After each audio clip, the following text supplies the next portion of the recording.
Haut Conseil de santé publique que j'avais saisi sur la question des nouveaux traitements disponibles pour les malades du coronavirus, ce Haut Conseil pour la santé publique s'est réuni et il a invité pour l'occasion 7 sociétés savantes afin de formuler un avis. Il s'est prononcé spécifiquement sur la question de l'hydroxychloroquine.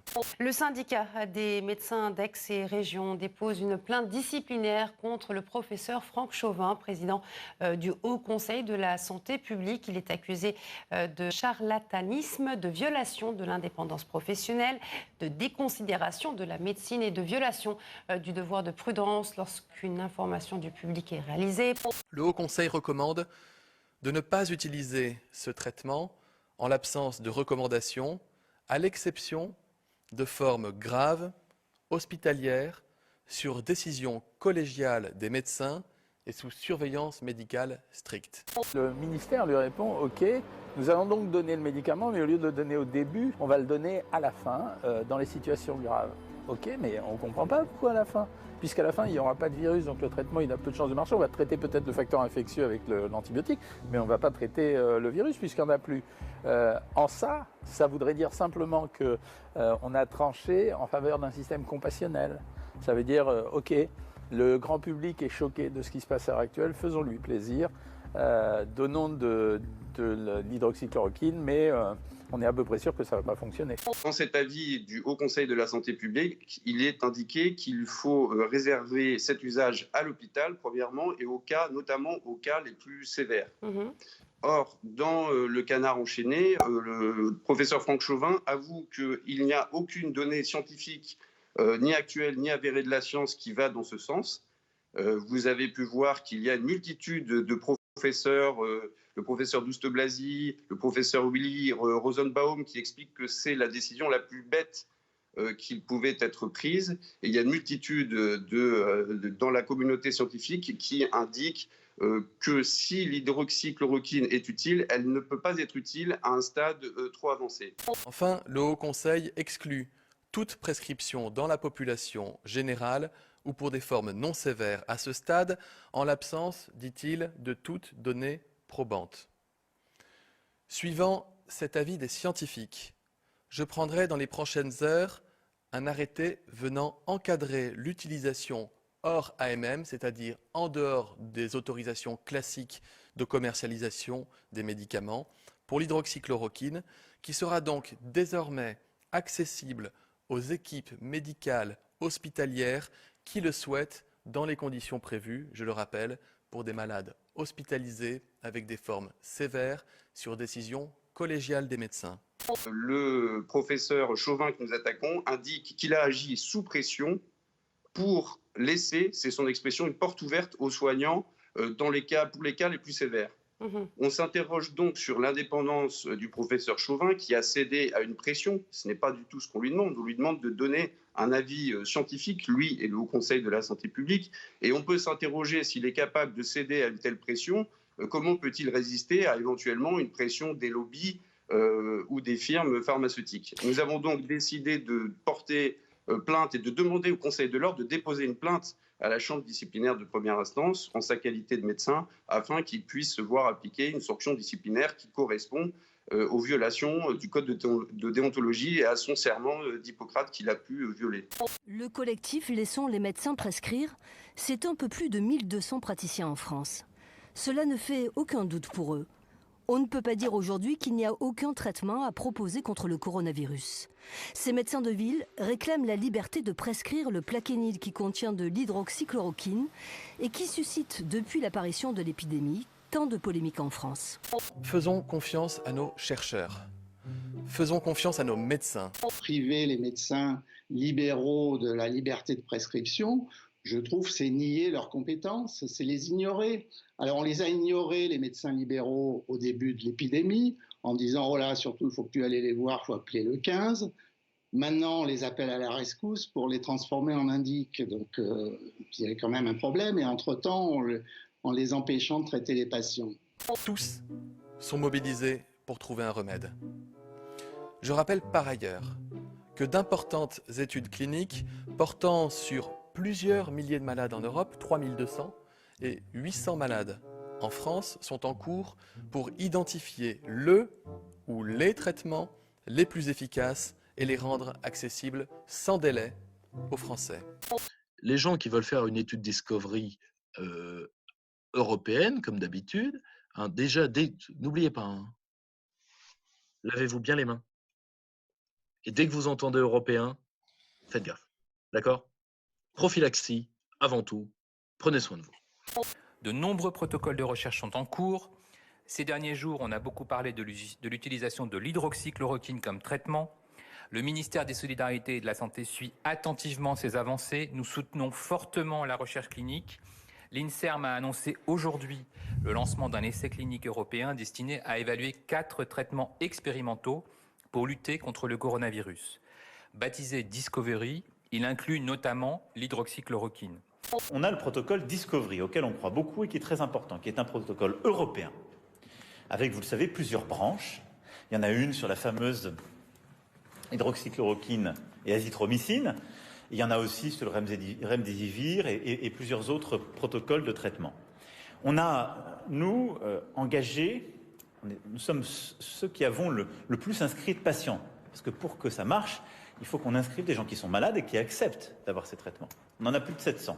Effectivement, il y a plusieurs dizaines de campagnes d'essais cliniques en cours pour positionner des molécules existantes pour le traitement du Covid-19. Les plus suivies actuellement, comme vous venez de le dire, sont celles du remdesivir du laboratoire américain Gilead. C'est un traitement anti-Ebola très connu. La chloroquine, qui est un antipaludéen dont l'usage est promu par le professeur français, professeur Raoult. Il y a le lopinavir, ritonavir, un antiviral HIV par exemple. On ne peut pas répondre à la question. La chloroquine aggrave les malades, augmente la mortalité. Elle n'a aucun effet, ou elle a un petit effet positif.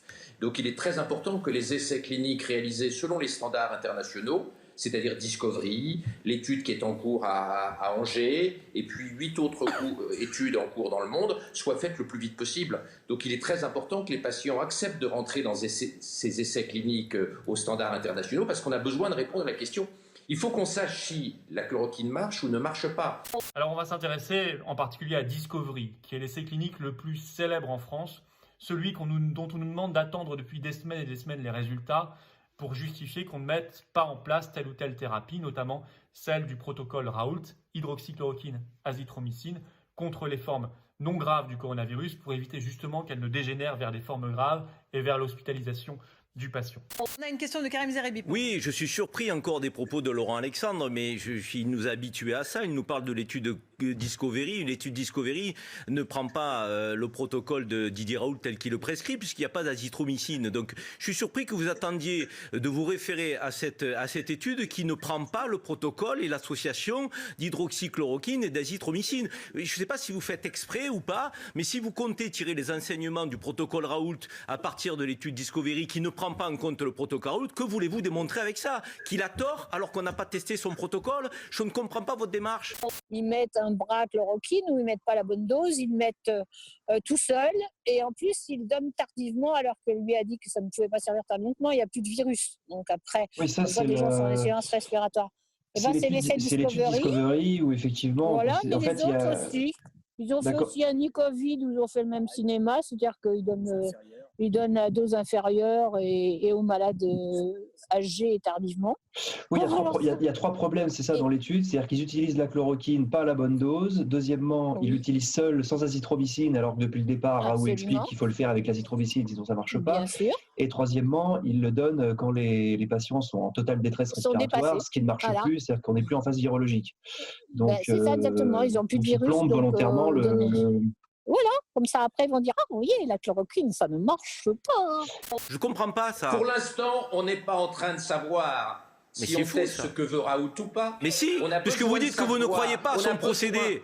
Mais monsieur Alexandre, vous dites je ne crois pas à son procédé, il faut faire des études. Il faut faire des études cliniques. On a besoin de savoir C'est si la incroyable. chloroquine marche. On a besoin de savoir si la chloroquine marche ou pas en monothérapie d'abord. Il faut qu'on puisse répondre à la question sur la chloroquine sol. L'association, si on la traite d'emblée, l'association chloroquine-azithromycine, c'est éventuellement une autre étape.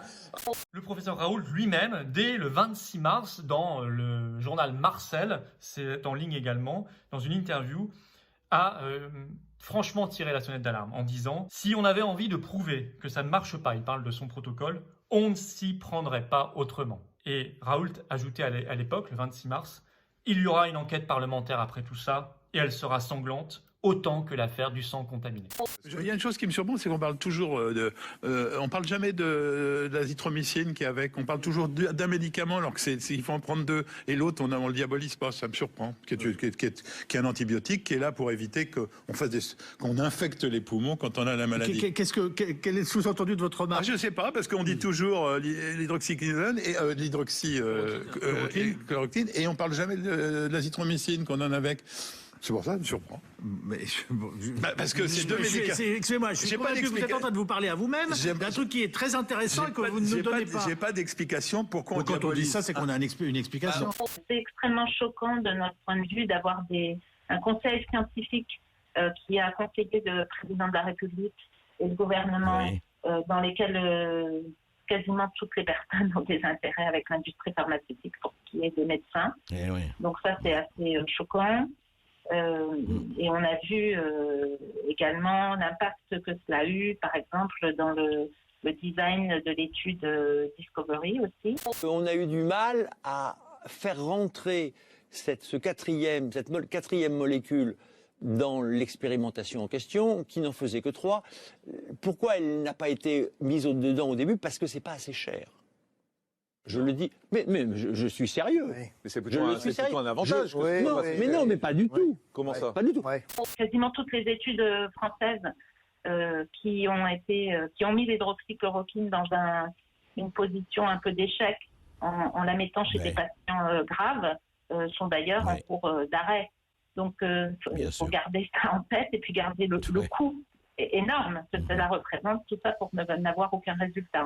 Évidemment, c'est une fortune. Vous imaginez, Raoult, il met les pieds dans le plat avec 2 € pour la chloroquine et, je sais pas, 10 € pour l'antibiotique. Ça fait 12 € pendant qu'ils mettent 300, 500, 600, 3000 €. Enfin, je ne sais pas, mais bon, ça évidemment, ça n'a pas de rapport. C'est vraiment... C'est deux mondes différents. Il y a le monde des médecins, il y a le monde des chercheurs qui cherchent quand même essentiellement des crédits. En général, ils trouvent des sous. Fin avril arrive et nous ne voyons toujours rien. Et là, patatras, tombe cette interview choc dans Le Monde, le 1er mai, donc hier, de Yazdan Pana, qui est chef de service des maladies infectieuses et tropicales à l'hôpital Bichat à Paris, et qui dit la vérité sur le fiasco total de Discovery. D'abord, il dit, je ne fais que le citer, je vais vous mettre l'interview dans la description de cette vidéo.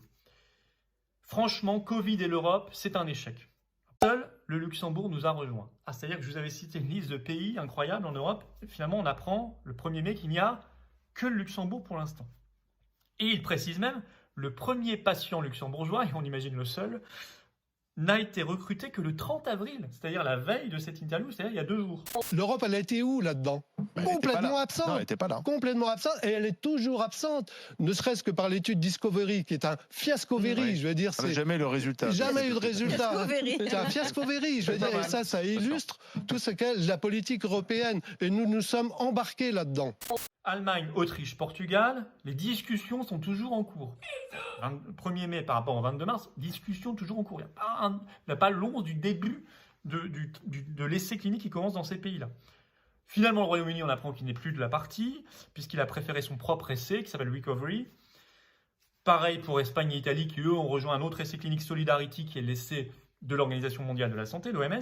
Et la Belgique aussi s'est évaporée et ne fait plus partie de l'essai. Donc il n'y a plus personne. Et même le quota français de 800 n'a pas encore été atteint ce 1er mai, 730 Français sur 800. Quel est votre regard sur le naufrage un peu de l'essai Discovery? Alors, il ne faut pas dire naufrage, ça c'est vraiment pas le bon terme. Quand on a une certaine rigueur scientifique, on ne donne pas de résultats tant qu'on n'a pas atteint les objectifs. En revanche, les médicaments qui sont analysés dans tous ces essais ont été donnés en compassionnel. Il y a déjà beaucoup de résultats publiés, des résultats qui disent ça marche, d'autres qui disent que ça marche pas, et personne pour l'instant n'y trouve son compte. On est le pays européen qui est le plus engagé dans ce protocole Discovery. On aura des résultats le 14 mai sur ce protocole. La question qui lui est posée alors par le journaliste, question de bon sens, à quelle échéance peut-on espérer des résultats? Et l'interviewé répond, la bonne échéance, je ne la connais pas. Ben moi, je la connais, la bonne échéance. La bonne échéance, c'est celle simplement qui permet d'éviter des morts. Voilà.